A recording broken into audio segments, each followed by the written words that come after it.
6 players, no officials, no cameras. What happened inside that room this week could change professional golf before a single shot is hit at Shinnecock Hills.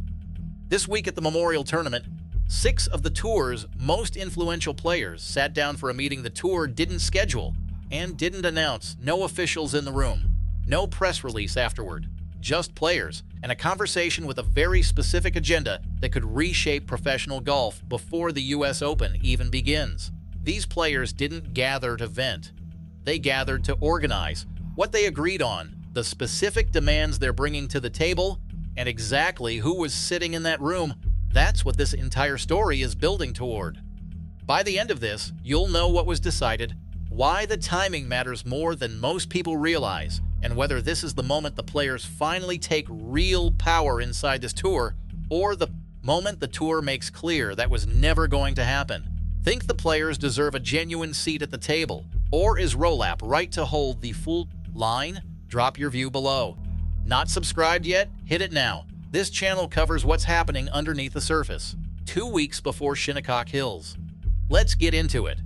Before you can understand what those 6 players decided, you need to understand what pushed them to that room, because the PGA Tour didn't arrive at this moment through one mistake. 3 separate pressure points have been building at the same time, and here is what makes them dangerous. Not one of them has a clean answer yet. Start with the signature events. 3 of them played out between the Masters and the PGA Championship this year. 3 $20 million tournaments, the tour's flagship product, built specifically to put the biggest names on the same stage more often. Scheffler and McIlroy weren't in the same field for a single one. Right now at the Memorial, it marks only the 4th time all of 2026 that both are even playing the same event. Sponsors who funded this model expected star power. What they're getting is something else entirely. And the questions being asked behind closed doors right now are ones the tour doesn't have clean answers to yet. That failure alone would have been enough to force a crisis meeting. Then, Rolapp walked into the Memorial and dropped something that changed the mood in that locker room completely. Confirmed this week, the tour is moving toward a 2-track system by 2028. Track 1 for the elite, Track 2 for everyone else, promotion and relegation deciding who moves between them. One rough stretch of form and a player's status, schedule, and earning power all shift overnight. Jack Nicklaus, whose name is literally on this week's tournament, said publicly he is not in favor of what the tour is currently doing. Sponsors are already resisting.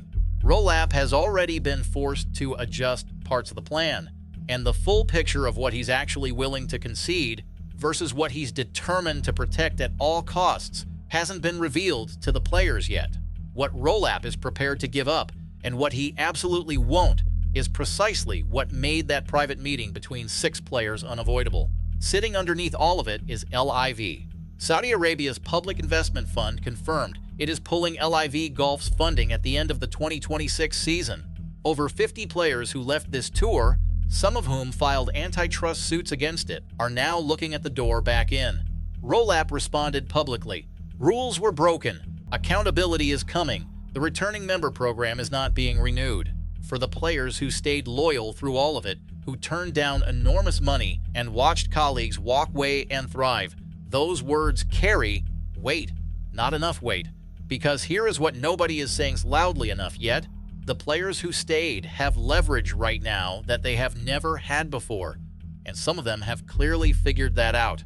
What they're actually planning to do with it is the question this whole story turns on. 3 problems, 0 resolutions, all landing in the same week, and that combination is exactly what put 6 players in a room together with something very specific to say. Here is what you actually came to find out. 6 players held their own private conversation, separate from the official Player Advisory Council briefing this week at the Memorial. No tour officials present, deliberately organized. According to sources connected to the discussions, these are players sitting at the intersection of every pressure point currently threatening this tour. Names carrying enough ranking, enough drawing power, and enough locker room credibility that the tour cannot dismiss what they bring to the table. Their specific identities have not been officially confirmed in any public report, and any outlet presenting a verified list right now is running ahead of what's actually been corroborated. What has been confirmed through sources connected to the player discussions, supported by the sequence of events at the Memorial this week, is that the meeting was deliberate, carried a specific agenda, and produced a unified position the players intend to formalize before June 22. That position has 3 pillars. Scheduling protection for the top tier, a guaranteed framework ensuring Track 1 status cannot be altered based on criteria the tour sets and shifts unilaterally.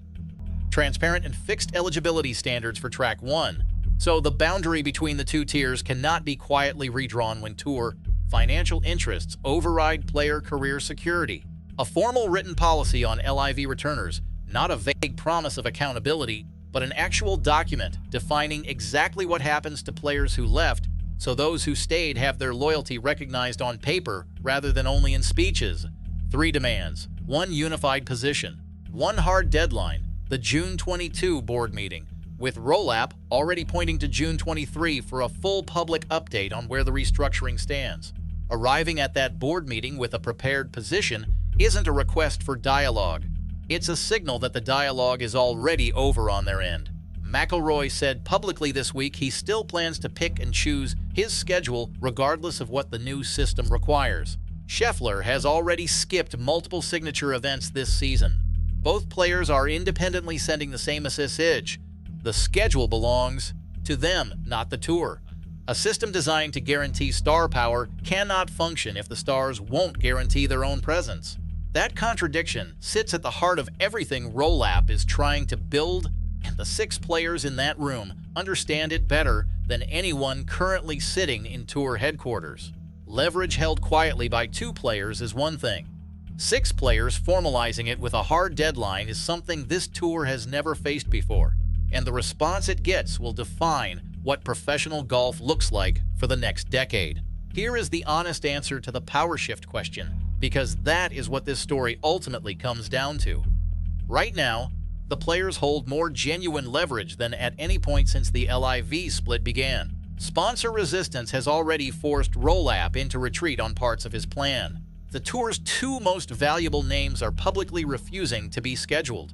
50 LIV players need this tour far more than the tour needs any single one of them, which gives the loyal players concrete negotiating power on the re-entry question for the first time. 6 influential names just aligned around specific demands with a deadline attached at the exact moment the tour is most exposed to organized pressure. Not a rebellion. Rebellions are emotional and reactive. What happened in that room this week was calculated, coordinated, and deliberately timed to land before the board meeting and before Shinnecock Hills. The players identified the leverage points, read the room accurately, and moved with precision. Whether the tour meets them on their terms, negotiates partial ground, or stonewalls them entirely, that answer arrives June 22. 4 days later, every player walks onto the first tee at Shinnecock Hills already knowing which way it went. The entire landscape of professional golf heading into the back half of this season shifts completely depending on that answer. Players who built this tour's value have decided they are no longer willing to let other people determine what it becomes. June 22 is when we find out if the tour agrees. Whether you think the players finally have the upper hand, or whether this ends with the tour holding firm and the players backing down, tell me below. This comment section is going to be worth reading this week. This channel will be here when the answer drops.